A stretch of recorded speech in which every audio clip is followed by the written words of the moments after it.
नमस्कार दोस्तों, स्वागत है आपका जीके लाइव पाठशाला में। यूपी प्लस सी पीटी 2023 के लिए अंकित भाटी सर की प्रैक्टिस सेट कवर कर रहे हैं। इसमें से हम लोग 4 प्रैक्टिस सेट ऑलरेडी कवर कर चुके हैं, जिसका जो है प्लेलिस्ट बन चुकी है, तो उसे आप लोग जरूर देखिएगा। आज हम इसका 5वां प्रैक्टिस सेट कवर कर रहे हैं, तो प्लीज़ आप लोग वीडियो को लाइक कीजिएगा, चैनल को जरूर सब्सक्राइब कीजिएगा। साथ ही साथ आपका जो है अंकित भाटी सर का पूरा बुक जो है 2023 में जो आया है, ये भी कवर हो रहा है, तो उसे अभी आप लोग जरूर देखिएगा। डिस्क्रिप्शन बॉक्स चेक किए, वहाँ इसका लिंक दिया गया है। चलिए देर न करते हुए 5वां प्रैक्टिस सेट शुरुआत करते हैं। इससे पहले प्लीज आप लोग जो है चैनल को जरूर सब्सक्राइब कर लेंगे। पहला क्वेश्चन दिया गया है, हड़प्पा सभ्यता की प्रसिद्ध नर्तकी की मूर्ति किस धातु से बनाई गई है थी? इसका जवाब हो जाता है आपका ऑप्शन सी, यह जो कांस्य की प्रतिमा थी। ऑप्शन यहाँ से सी से होगा, कांस्य की प्रतिमा। और यह जो है आपका मोहनजोदड़ो से प्राप्त हुई है, जो कि 2500 ईसा पूर्व में बनाई गई थी। अगला क्वेश्चन, गौतम बुद्ध ने अपने उपदेश किस भाषा में दिए थे? इसका जवाब हो जाएगा आपका ऑप्शन ए, गौतम बुद्ध ने जो है पाली भाषा में अपने उपदेश दिए हैं, जो कि उस समय जन सामान्य की भाषा थी, पाली भाषा में दिया। और पाली भाषा की बात करें तो यह प्राकृतिक भाषा का एक रूप है। नेक्स्ट क्वेश्चन है, भारत छोड़ो आंदोलन किसकी अध्यक्षता में कांग्रेस अधिवेशन के पास हुआ था? सही जवाब हो जाएगा आपका ऑप्शन बी, अबुल कलाम आजाद की अध्यक्षता में। ऑप्शन यहां से बी आपका सही है। नेक्स्ट क्वेश्चन है आपका, चंद्रगुप्त मौर्य ने कब से कब तक शासन किया था? इसका जवाब हो जाएगा ऑप्शन सी, चंद्रगुप्त मौर्य जो था 322 ईसा पूर्व से लेकर 298 ईसा पूर्व तक जो है शासन किया था। ऑप्शन यहाँ से डी सही है। यहीं अगर बात करें तो इनकी तो मौर्य वंश के संस्थापक थे आपके चंद्रगुप्त मौर्य। इनके जन्म की अगर बात करें तो 340 ईसा पूर्व इनका जन्म हुआ था। इनके गुरु आपके चाणक्य थे। अगला क्वेश्चन है, वंदे मातरम गीत किस पुस्तक से लिया गया है? सही जवाब है ऑप्शन बी, वंदे मातरम गीत जो है आनंद मठ से लिया गया है। ऑप्शन यहाँ से बी से हो जाएगा, जो कि आपकी 1875 में जो है बंकिम चंद्र चटर्जी द्वारा यह लिखा गया था। अगला क्वेश्चन देखते हैं, दिया है 1857 के विद्रोह के दौरान नाना साहब और बेगम हजरत महल भागकर कहाँ चले गए थे? सही जवाब है ऑप्शन ए, ये लोग जो है नेपाल चले गए थे। ऑप्शन यहाँ से ये सही जगह कहाँ चले गए थे? नेपाल चले गए थे। अगला क्वेश्चन है, दिल्ली सल्तनत का कौन सा सुल्तान हक के सर्ब नामक सिंचाई कर वसूलता था? सही जवाब है ऑप्शन बी, ये जो है फिरोज शाह तुगलक वसूलता था। ऑप्शन यहाँ से बी से होगा कौन? फिरोज शाह तुगलक। इस समय जो है इनके गुलामों की संख्या लगभग 1,80,000 थी, और यह जो है ब्राह्मणों से पहले जजिया कर सबसे पहले यही लगाया था ब्राह्मणों पर। अगले पेज पर आएंगे, 8 नंबर का क्वेश्चन यहाँ से देखते हैं। क्वेश्चन दिया गया आपका, 1824 ईस्वी में सिपाहियों ने ईस्ट इंडिया कंपनी के लिए लड़ने के लिए समुद्र मार्ग से कहाँ जाने से इनकार कर दिया था? सही जवाब हो जाएगा आपका ऑप्शन डी, बर्मा जाने से इनकार कर दिया था। ऑप्शन यहाँ से डी हो जाएगा, क्योंकि उस समय यह मान्यता था कि भारतीय की जो है समुद्र यात्रा करना उसके धर्म के विरुद्ध है। अगला क्वेश्चन है, सारागढ़ी की लड़ाई किस वर्ष में लड़ी गई थी? यह जो है आपके लिए इंपॉर्टेंट क्वेश्चन है। सही जवाब हो जाएगा ऑप्शन बी, 1897 में सारागढ़ की लड़ाई लड़ी गई थी। इसमें जो है भारतीय ब्रिटिश सेना और अफगान के बीच हुई थी यह लड़ाई। अगला क्वेश्चन है, किस अधिनियम को मॉन्टेग्यू चेम्सफोर्ड सुधार के नाम से जाना जाता है? सिंपल सा क्वेश्चन है, भारत शासन अधिनियम 1919 को जो है मॉन्टेग्यू चेम्सफोर्ड सुधार के नाम से जाना जाता है। अगला क्वेश्चन देखते हैं, दिया गया है भारत के निम्नलिखित में से किस राज्य में सबसे लंबी तटरेखा है? इसका जवाब हो जाएगा ऑप्शन सी, गुजरात की तटरेखा जो है सबसे लंबी है। ऑप्शन आपका यहाँ से सी सही हो जाएगा। इसकी लंबाई की अगर बात करें तो 7516.6 किलोमीटर है। नेक्स्ट क्वेश्चन, चंदन का पेड़ किस प्रकार के वनों में उगता है? सही जवाब है ऑप्शन ए, चंदन का पेड़ जो है उष्णकटिबंधीय पर्णपाती वनों में उगता है। ऑप्शन यहाँ से ए सही हो जाएगा। इसके लिए जो है 70 से लगभग 200 सेंटीमीटर वर्षा की आवश्यकता होती है। नेक्स्ट क्वेश्चन है, विश्व का सबसे बड़ा डेल्टा निम्नलिखित में से कौन सा है? तो डेल्टा की अगर हम बात करें तो गंगा ब्रह्मपुत्र का डेल्टा जो है सबसे लंबा है। ऑप्शन यहाँ से बड़ा की बात करें सबसे बड़ा है, ऑप्शन डी सही हो जाएगा। इसी को जो है यह डेल्टा, देखिए इसका आकार भी पूछा जाता है कई बार, तो यह जो है त्रिभुजाकार है। इसे सुंदरबन डेल्टा के नाम से भी जाना जाता है, क्योंकि यहाँ पर जो है सुंदरी नामक पेड़ की बहुलता में पाए जाते हैं। अगला क्वेश्चन है, हीरे का उत्पादन करने वाला भारत का एकमात्र राज्य कौन सा है? सही जवाब है आपका ऑप्शन डी, मध्य प्रदेश है। हीरे का उत्पादन करने वाला भारत का एकमात्र राज्य कौन सा है? मध्य प्रदेश है। यहाँ से आपका ऑप्शन डी सही है। अगला क्वेश्चन देखते हैं, मधेसी जनजाति भारत और उसके पड़ोसी देश कौन से देश से संबंधित है? सही जवाब है आपका, ऑप्शन पर आते हैं नेक्स्ट पेज पर, तो यह जो है आपके नेपाल से संबंधित है। भारत और नेपाल में जो है मधेसी जनजाति पाई जाती है। यहाँ से आपका ऑप्शन ए सही हो जाएगा, नेपाल। अगला क्वेश्चन है, भारत में हरित क्रांति के संदर्भ में HYVP का पूर्ण क्या है, यानी इसका पूर्ण रूप क्या है? सही जवाब हो जाएगा आपका ऑप्शन नंबर यहाँ से सी सही हो जाएगा, high England varieties programme. Option यहाँ से सी आपका सही है। अगला क्वेश्चन है 17 नंबर का दिया गया है, स्टेट बैंक ऑफ इंडिया का राष्ट्रीयकरण कब किया गया था? सही जवाब है ऑप्शन सी, 1 जुलाई 1955 को जो है इसका राष्ट्रीयकरण कर दिया गया था। ऑप्शन यहाँ से सी से हो जाएगा। भारत का सबसे पुराने अगर वाणिज्यिक बैंक की बात करें तो SBI की उत्पत्ति 1806 में बैंक ऑफ कलकत्ता के रूप में हुई थी। इस बात को भी आप लोग ध्यान रखिएगा। नेक्स्ट क्वेश्चन, स्वतंत्रता प्राप्ति के बाद से भारतीय रुपए कितनी बार अवमूल्यन किया गया? देखिए कभी कभी जो है रुपए का अवमूल्यन जो है जानबूझ के किया जाता है, तो कितनी बार किया गया? सही जवाब है ऑप्शन बी, कुल 3 बार किया गया है। 3 बार किया गया। कब कब किया गया? एक बार 1994 में किया गया था, माफ कीजिएगा, एक बार 1949 में किया गया था, दूसरी बार 1966 में किया गया, और लास्ट बार जो है 1991 किया गया है। ठीक है, यह होता है अवमूल्यन। अवमूल्यन में मतलब होता है जो है रुपए का कीमत घट जाती है और जो है वस्तु की कीमत बढ़ जाती है। अगला क्वेश्चन देखते हैं, दिया है 12वें वित्त आयोग ने केंद्रीय करों में राज्य के कितने प्रतिशत राशि की संतुति की है? इसका जवाब हो जाएगा ऑप्शन बी, कुल 30.5% की है। ऑप्शन यहाँ से बी होगा, 30.5%। नेक्स्ट क्वेश्चन, भारत में वैट कब से लागू हुआ? सही जवाब हो जाएगा आपका ऑप्शन नंबर यहाँ से सी से होगा, 1 अप्रैल 2004 को भारत में वैट लागू किया गया था। वैट एक जो है एक अप्रत्यक्ष कर है, इसे भी बार बार पूछा जाता है।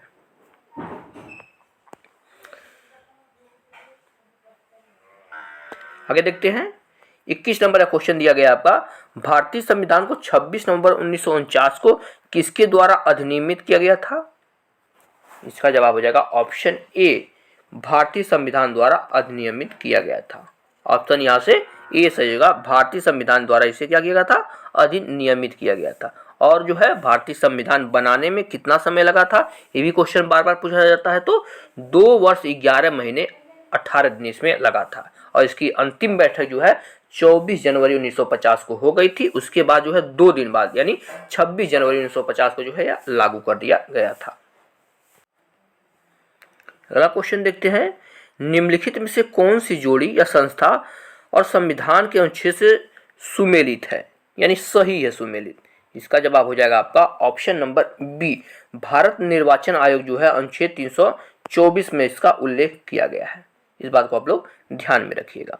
ठीक है, यही दिया गया भारत का सर्वोच्च न्यायालय, तो सर्वोच्च न्यायालय की अगर हम बात करें तो अनुच्छेद 124 में है, और इसमें कितना दिया गया? 318 दिया गया, तो यह जो है 124 आर्टिकल में यह दिया गया है।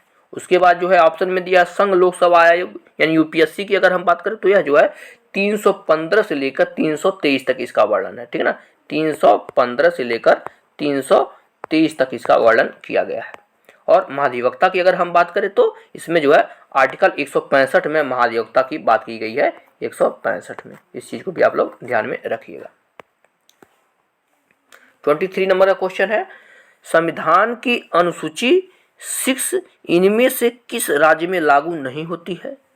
सही जवाब हो जाएगा ऑप्शन डी, मणिपुर में जो है लागू नहीं है संविधान की कौन सी अनुसूची 6, यानी संविधान की 6वीं अनुसूची में अगर हम बात करें तो असम, मेघालय, त्रिपुरा और मिजोरम के जनजातियों के बारे में है व्यवस्था की गई है। इसमें देखिए मणिपुर नहीं आता है। नेक्स्ट क्वेश्चन, भारतीय संविधान में तदर्थ न्यायाधीशों की नियुक्ति का प्रावधान कहाँ किया गया है? सही जवाब है आपका ऑप्शन ए, सर्वोच्च न्यायालय में। ऑप्शन कहां से? ए सही जगह सर्वोच्च न्यायालय में।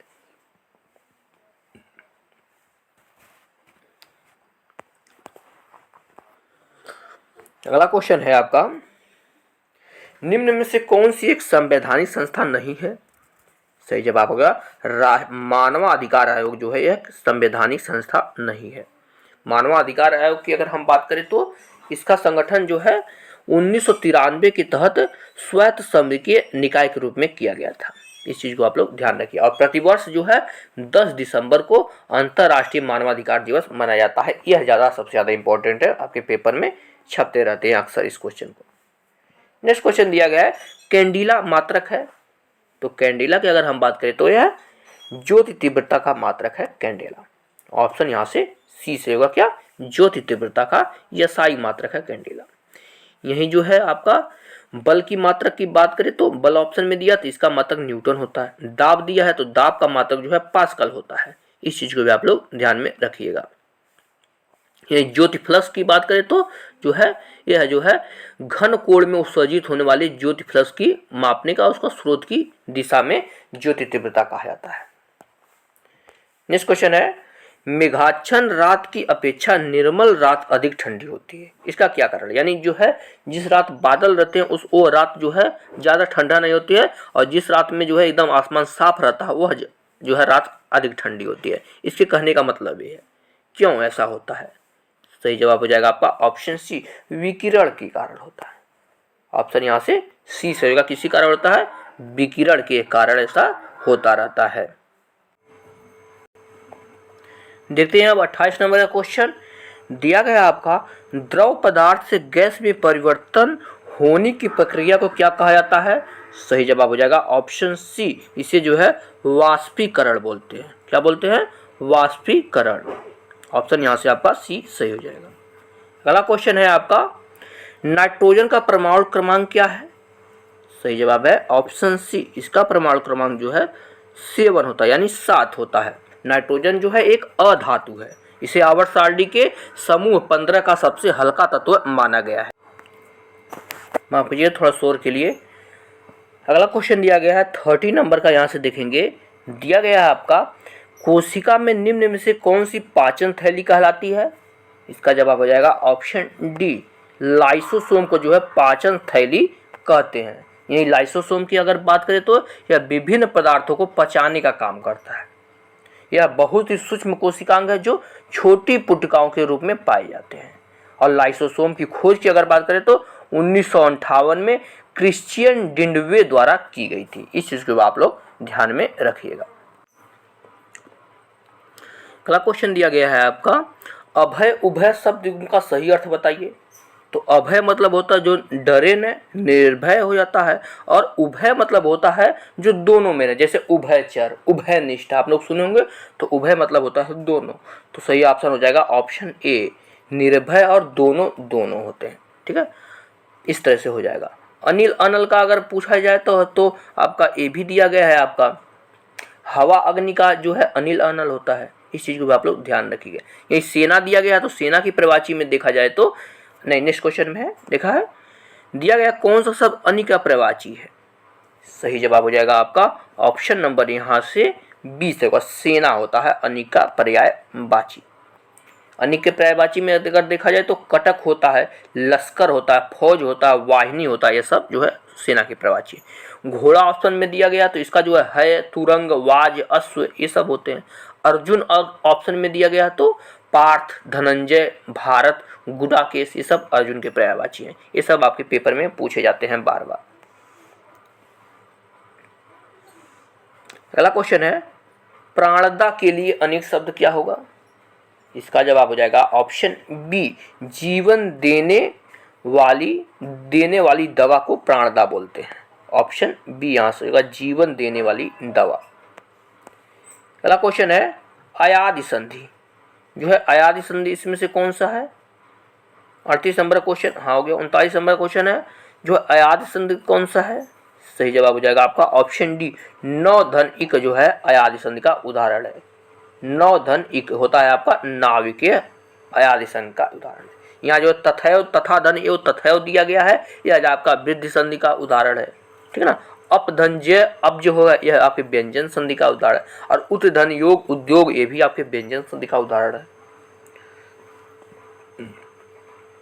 अगला क्वेश्चन, भील का स्त्रीलिंग क्या होगा?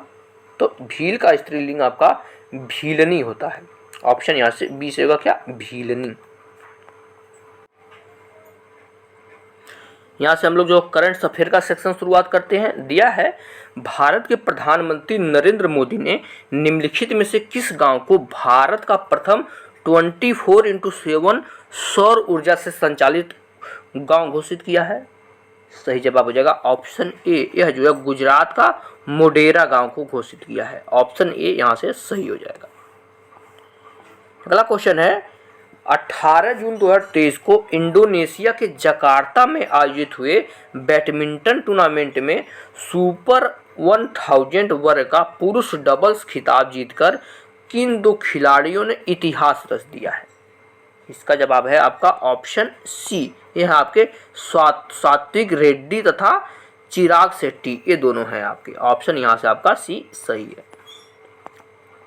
अगला क्वेश्चन, किस संस्था के द्वारा विज्ञान विदुषी 2023 कार्यक्रम, जिसका उद्देश्य डॉक्टरेट स्तर पर भौतिकी के क्षेत्र में लिंग संतुलन प्राप्त करना है, को प्रारंभ किया गया है? इसका जवाब हो जाएगा आपका ऑप्शन नंबर डी, इसका सही हो जाएगा डी। आपका अगले पेज पर देखते हैं क्या दिया गया है। इसको किया गया है आपका Homi Bhabha centre for science education के द्वारा, HBCSC जो इसे बोला जाता है। अगला क्वेश्चन है, किस राज्य सरकार ने दुग्ध विकास और दुग्ध उत्पादन के क्षेत्र में अग्रणी राज्य बनने के लिए 1000 करोड़ रुपए की लागत से नंद बाबा दुग्ध मिशन शुरुआत की है? इसका जवाब है आपका ऑप्शन ए, यह जो है उत्तर प्रदेश सरकार के द्वारा किया गया क्या, नंद बाबा दुग्ध मिशन की शुरुआत।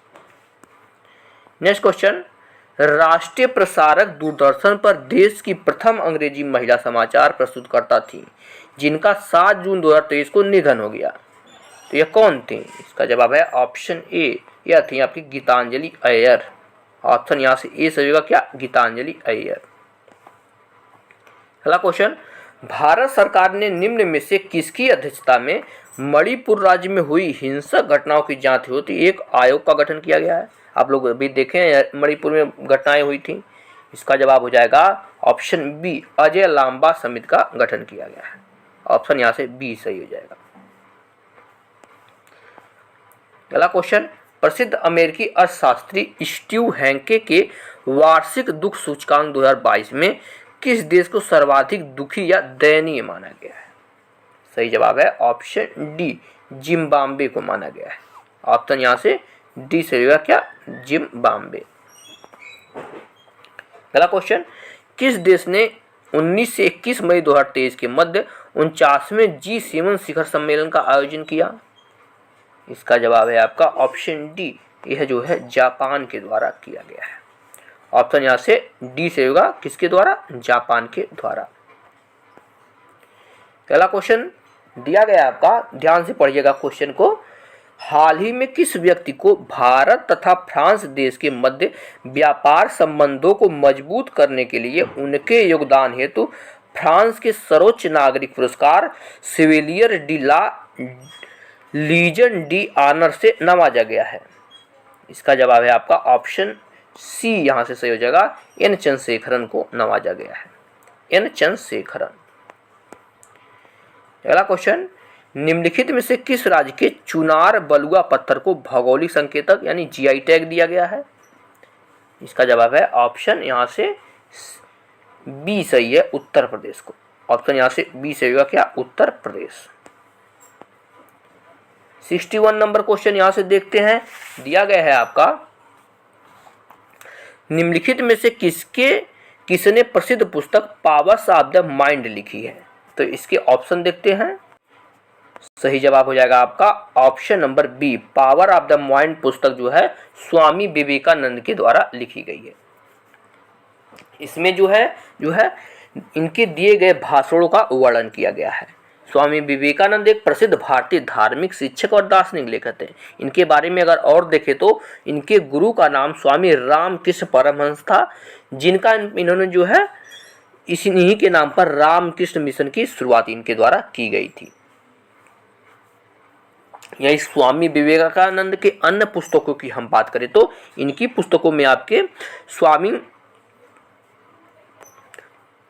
कर्म योग आता है, कर्म Yoga, Jnana Yoga, Rajayoga, inspired talks, lecture from Colombo to Almora, my master, ये सब जो है इनके पुस्तकें हैं। अगला क्वेश्चन देखिए, दिया गया है आपका यूएनएफसीसी का अर्थ क्या है? इसका जवाब है आपका option B, United Nation framework convention of climate change, इसका जो है अर्थ है। ऑप्शन यहाँ से आपका बी सही हो जाएगा। यह जो है 5 जून को अगर बात करें तो विश्व पर्यावरण दिवस मनाया जाता है, इस चीज को भी ध्यान रखिएगा। अगला क्वेश्चन है आपका, निम्नलिखित में से हंगरी की राष्ट्रीय मुद्रा क्या है? सही जवाब है आपका ऑप्शन ए, हंगेरियन फोर्टिंग है हंगरी की मुद्रा का नाम। ऑप्शन यहाँ से ए सही हो जाएगा। अगला क्वेश्चन, संगाई महोत्सव निम्नलिखित में से किस राज्य में आयोजित किया गया? सही जवाब है ऑप्शन ए, संघाई महोत्सव जो है मणिपुर में आयोजित किया गया। ऑप्शन यहाँ से ए सही होगा। कहाँ पर आयोजित किया गया? मणिपुर में। यही मणिपुर के कुछ उत्सव के बारे में पूछा जाता है, तो जैसे आपका लाई हरोबा महोत्सव यहीं मनाया जाता है, कूट महोत्सव यहीं मनाया जाता है, यसांग महोत्सव मणिपुर में मनाया जाता है, चुम्फा महोत्सव जो है मणिपुर में मनाया जाता है, गैंग नगाई महोत्सव यहीं मनाया जाता है, और कांग महोत्सव के बारे में बार बार पूछा जाता है, तो ये भी आपके मणिपुर में ही मनाया जाता है। अगला क्वेश्चन दिया गया है आपका, भारत में अंतर्राष्ट्रीय श्रमिक दिवस किस दिन मनाया जाता है?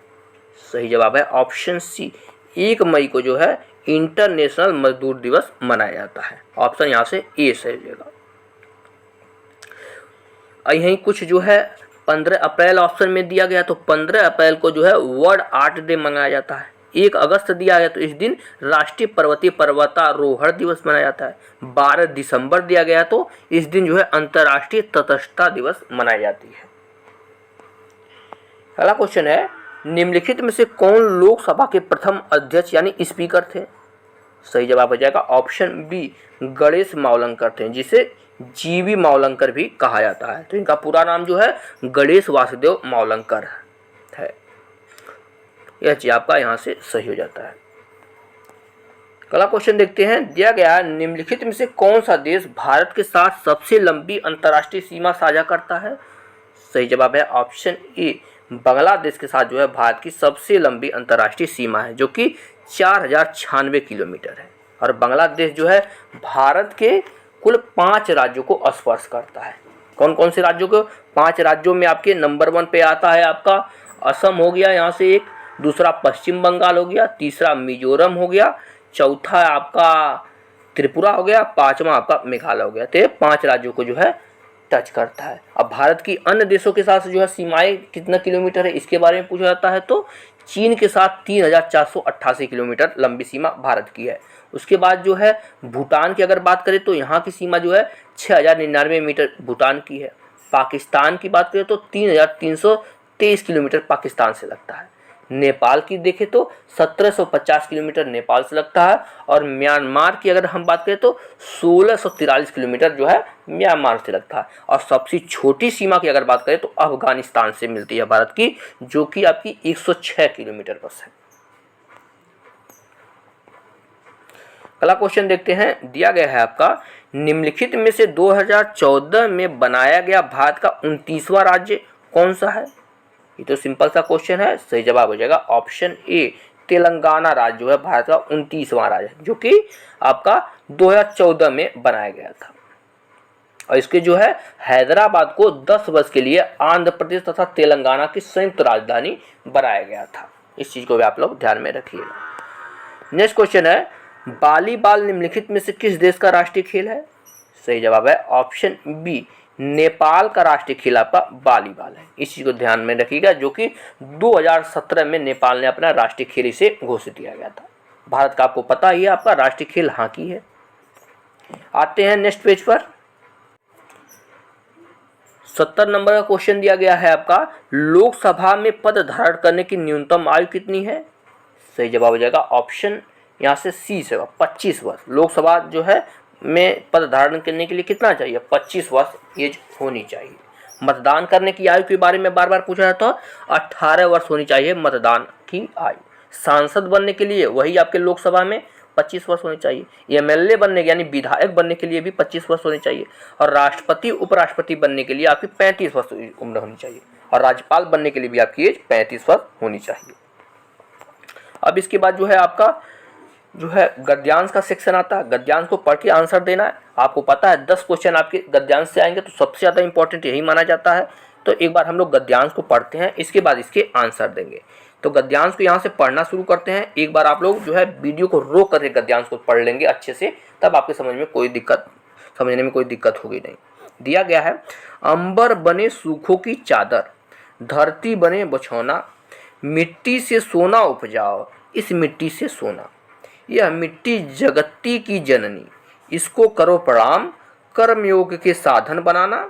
आगे देखते हैं, ही सेवा का काम, हल उठा हाथ से हल को, बीज प्रेम के बोना, चना मटर जौ धान बाजरा और गेहूं की बाली, मिट्टी से सोना बन जाती, भर भर देती थाली। बहुत अच्छी पंक्तियां हैं। आगे देखते हैं, दूध दही पी पी मुस्काएं, मेरा श्याम सलोना, हीरा मोती लाल बहादुर, कहकर तुम्हें पुकारें, खुशहाली हर घर में लाएं, बिगड़ी दशा सुधारें। यह जो आपका जो है आपकी पंक्तियां हैं। इस पर क्वेश्चन कैसे बनते हैं? 71 नंबर का क्वेश्चन देखते हैं।